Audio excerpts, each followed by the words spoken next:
So what is the best way to practice a speech? I'm going to give you also some of the do's and don'ts, as well as 5 quick takeaways that you can implement right away into becoming really great as a speaker and working on your practice, whether you have an event booked or not. So let's dive in.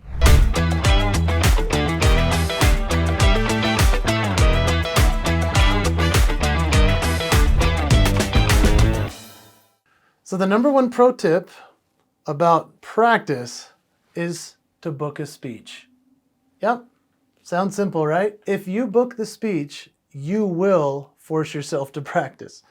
You see, the people that don't practice are the people without an event that they have to look forward to, something on the calendar. And the thing is that when you book something like that, you're freaking yourself out getting ready for it. So that's a good thing. That helps you practice as much as you possibly can. Procrastination is the enemy of preparation, and so I hope that you're excited to start practicing your speech, but you gotta book one. So go find a booking and get a speech on the calendar. Now I want you to think about the fact that you do not want to practice the whole speech all the way through.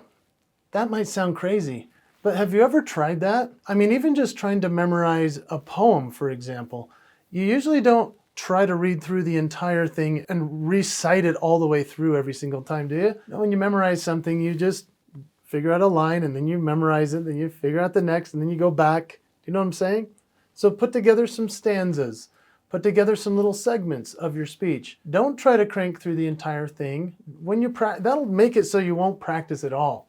So just put together little short stanzas, try to memorize a quote here, a line there, a story here, a story there, and then you put together the best practice for your speech. The next thing you can do in terms of practice is to insert it into everyday conversation. You want to insert your speaking into everyday conversation, and here's the reason. When it becomes more natural, it just flows, it sounds better. I mean, I love talking to my mom because my mom and I will be chatting and laughing, and then all of a sudden I'll throw in a line and she'll go, "Oh, I like that. What was that about?"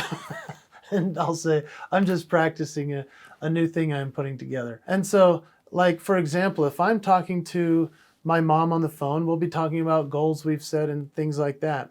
Sometimes I'll make it so she doesn't realize I'm practicing. And I'll say, you know, she'll say something like, "I'm trying to set this goal to read a book by the end of the month." And I'll say, "Oh, that's very cool. So what did you promise yourself that you'll do then?" And she goes, "What do you mean?" And I say, "Well, you know, goals are particulars where promises are proclamations. So what are your goals versus what are your promises?" And she goes, "Oh, I've never thought of it that way."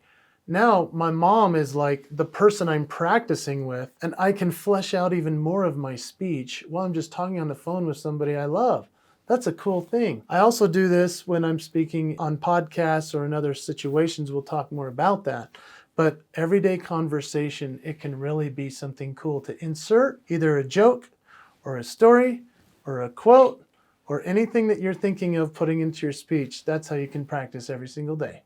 Another best way to practice is to record yourself. I talk a lot about this in other videos, and I appreciate you finding this video here. I hope that you'll subscribe and check out some of the other videos, because I talk about the most effective way to prepare a speech or to create your outline, even to make notes for a speech. But one of the things I talk about a lot is your phone, and the power in practice is that you have a phone with a recording device on it.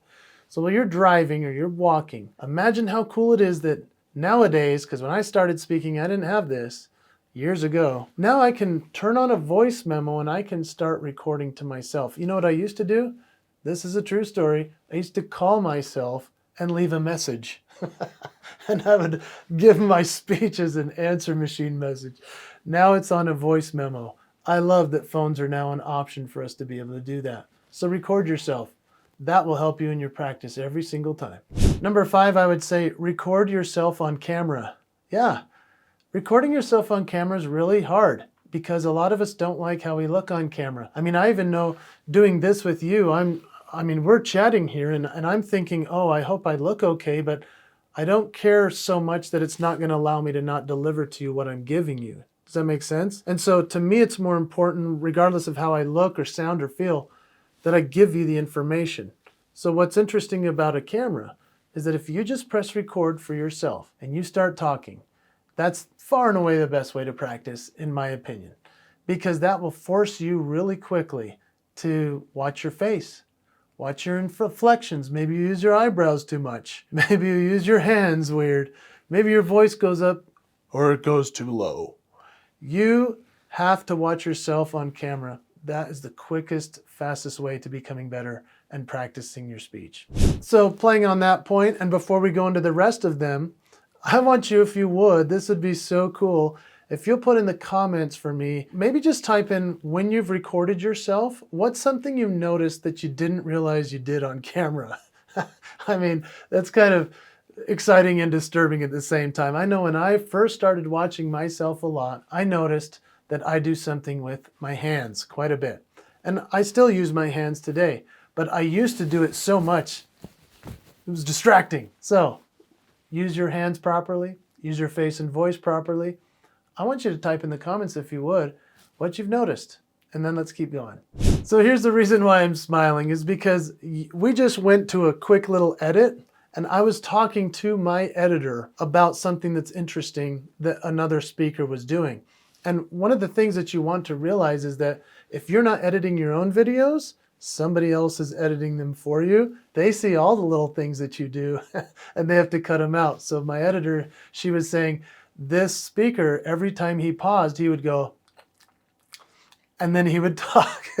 And so I'm laughing because I'm like, I think everybody has something like that. But when you watch yourself and you edit your own videos, makes a big difference. That's funny. Let's keep going. So another best way to practice your speech is to do a live stream or a webinar. Oh man, that is so brave of you that you're willing to press play on that button. Now, a lot of people just won't press the button.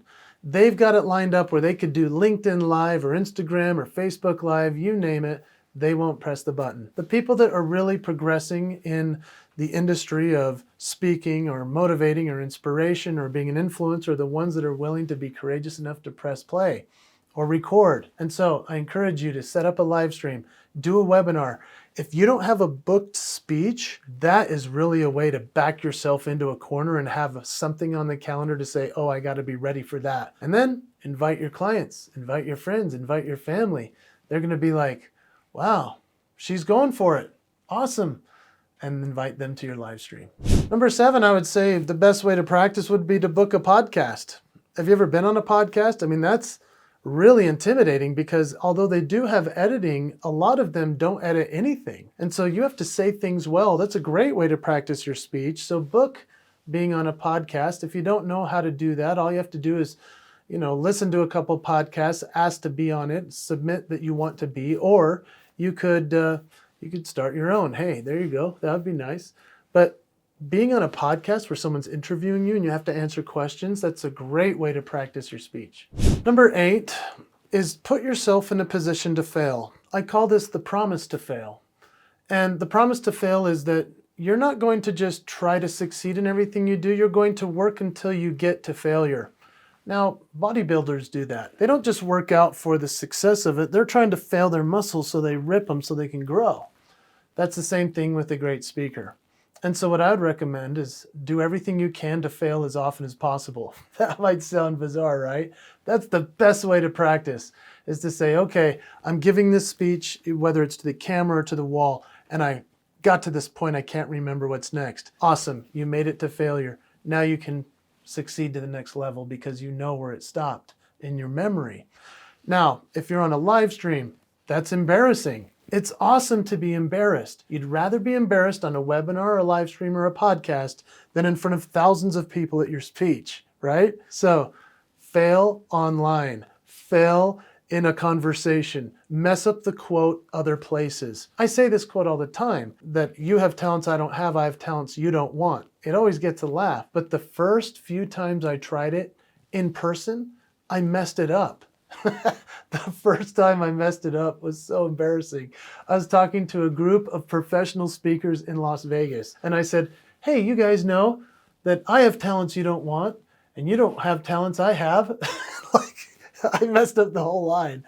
And they all laughed because they knew I was trying to say, you have talents I don't have, I have talents you don't want. It was so interesting. Getting to that point of failure is so helpful because then even things like, What did I forget to bring? What did my laptop not do while I was on stage that I needed it to if it's running your PowerPoint? Or even like I use my phone on stage, and one time I forgot to put it into airplane mode. And it's plugged into the sound system to play music. What do you think happened when my mom called? It's okay to practice to fail, and I call it the promise to fail. I encourage you to do that. And if anything's worth watching this video, I hope that point was. Number 9 is practice your speech while you're running or hiking. This is something so interesting. I found out that this worked for me when I was young. I would run and I would sing, or I would run and tell the story. I would run and tell the point. And I thought, man, I am weird, aren't I? And then I read an article about Beyonce. Yeah, Destiny's Child. They used to run on a treadmill, and they would do their entire act as singers for 3 hours on a treadmill. That's why they were able to dance and sing and talk and do what they did on stage. And I thought, oh, that's cool. Well, if Destiny's Child and Beyonce can do it, I can do it too. So I recommend while you hike and while you run, practice your speech. So number 10, I want you to do a dry run of your entire speech about a week before the event. That's a really important thing because you want to sort of start getting the nuances. I've told you earlier that you want to have little segments that you practice. That's really important. But I want you about a week before to practice the whole thing. And then you're going to tweak throughout that week all the different segments where you got stopped or you stumbled. All you have to do is record yourself giving this one speech all the way through.